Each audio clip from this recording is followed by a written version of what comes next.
Most people lock their doors at night and assume they're safe. But what if the real danger was already inside?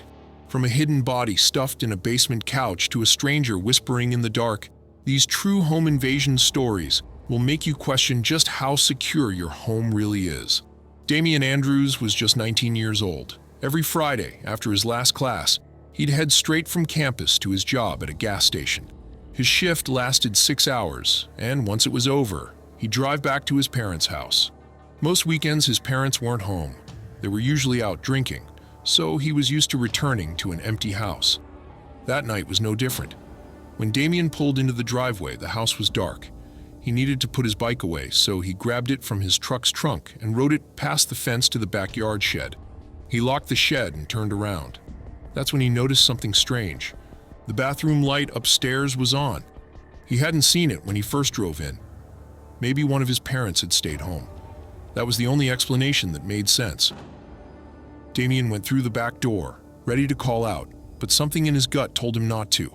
Instead, he quietly moved up the half-flight of stairs that led from the den to the main floor. Then he looked toward the short staircase leading upstairs.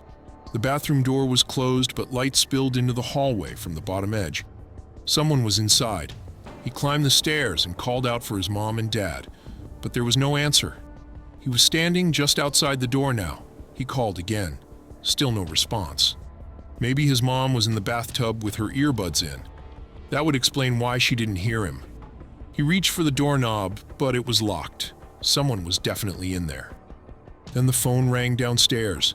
He rushed down to answer it. It was his dad calling to check if he'd made it home. His dad sounded drunk like he usually did on Friday nights. Damian asked why he'd left mom home alone. His dad paused and told him that she was right there with him. Damian froze. His heart pounded as he turned to look back up the stairs. The bathroom light still glowed under the door, and then he saw 2 shadowed feet standing right behind the door, not moving, not shifting, just standing there. Someone was inside the house. Damian didn't think. He bolted. Out the door, off the porch, straight into the bushes. He hung up on his dad and called the police. As he hid, staring up at the bathroom window, the light suddenly switched off. 10 agonizing minutes later, the police arrived. They searched the house from top to bottom, but whoever had been inside was gone now. A stranger lurking in the dark is terrifying enough, but what if they weren't just lurking? What if they were already whispering to you? Some childhood memories fade with time, others stay forever, burned into the mind. For Alex, that night would never leave him. He was 7 or 8 years old, living with his younger brother Austin and their mother in a small house. Their father had disappeared from their lives, leaving their mother to work 2 jobs to support them. On nights when she had a late shift, their grandmother would stay over to take care of them. That night started like any other. Alex sat in the living room playing with Legos, while his grandmother watched TV. She occasionally reminded him to keep quiet since Austin was already asleep. The house was small but comfortable enough for the 3 of them. The living room, dining room, and kitchen were connected, leading to a hallway with 3 bedrooms and a bathroom. Their mother's room was at the end. Alex's was in the middle. And when their grandmother stayed over, she slept in their mother's bed. Eventually, it was bedtime.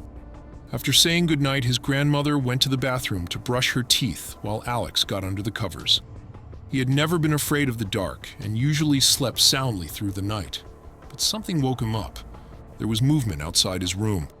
The wooden floors in the house creaked with every step, making it easy to hear when someone walked down the hallway.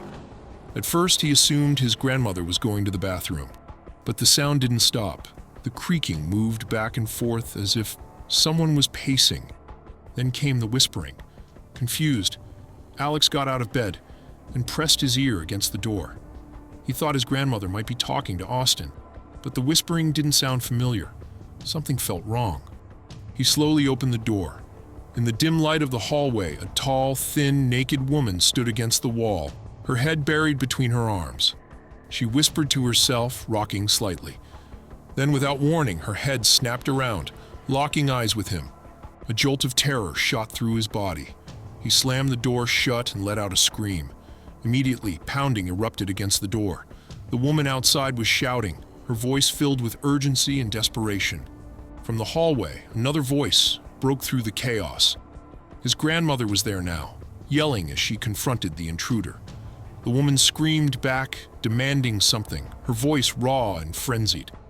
Despite her age, his grandmother reacted quickly. She ordered Alex to keep his door locked while she fought to get the woman out of the house. At the same time, she managed to call the police. After a few tense moments, the front door slammed shut. The woman had fled into the night, still screaming as she disappeared into the darkness. Once the house was secure, his grandmother rushed into his room, pulling both Alex and Austin into a tight embrace. Austin had woken up during the chaos, crying in fear. They huddled together, waiting for the police to arrive. By the time officers got there, the danger was gone. The woman was likely on drugs, completely disconnected from reality. But for Alex, the image of that woman standing in the hallway, whispering, then suddenly turning to face him, would never leave his mind. Not long after, the family left the house for good. Finding an open door in the middle of the night is unsettling, but discovering what's waiting for you inside, that's the kind of horror you can never forget. Ted was 16 years old, living with his father and younger brother Andrew, in a secluded farmhouse surrounded by endless trees. The house itself was small, with only a main floor and a basement, but the vast property provided complete privacy. A long driveway stretched from the house to the nearest road, making it impossible for anyone to approach unnoticed. That night, Ted was returning from his friend's house, pedaling down the long driveway. He rode straight into the barn where the family stored their bikes, before heading to the front door. But on his way inside, something strange caught his attention. The basement doors were wide open. With no cars in the driveway, Ted assumed Andrew had left them open and decided to shut them himself. Stepping down into the basement, he immediately noticed how dark it was. None of the lights were on. He called out to Andrew, only to hear his brother respond from upstairs. Andrew hurried downstairs, switching on the lights. The first thing he noticed was an overwhelming stench hanging in the air, but Ted didn't seem to smell anything. When Ted asked why he had left the basement doors open, Andrew insisted he hadn't touched them all night. Ted didn't believe him, assuming he had simply forgotten. But Andrew refused to back down.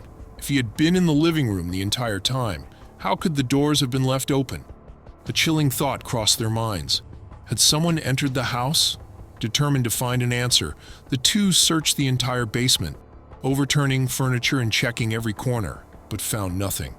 Andrew reassured Ted that if someone had come upstairs, he would have noticed. With that, Ted relaxed. No one was inside. He sat down on the basement couch and turned on the TV. But something felt off. The couch was unusually stiff, like the cushions had been stuffed too tightly. Curious, he lifted one of them. What he saw made his blood run cold. Underneath the cushion, a lifeless body was crammed into the frame of the couch. Ted bolted up the stairs, shoving Andrew ahead of him and slamming the basement door shut behind them. When he finally managed to speak, he told Andrew what he had found. The police were called immediately, and the body was later identified as their closest neighbor, George, whose wife had also gone missing just days before. To this day, the killer has never been found. These stories are reminders that the walls around you don't always keep the unknown out. And once you realize you're not alone, it might already be too late.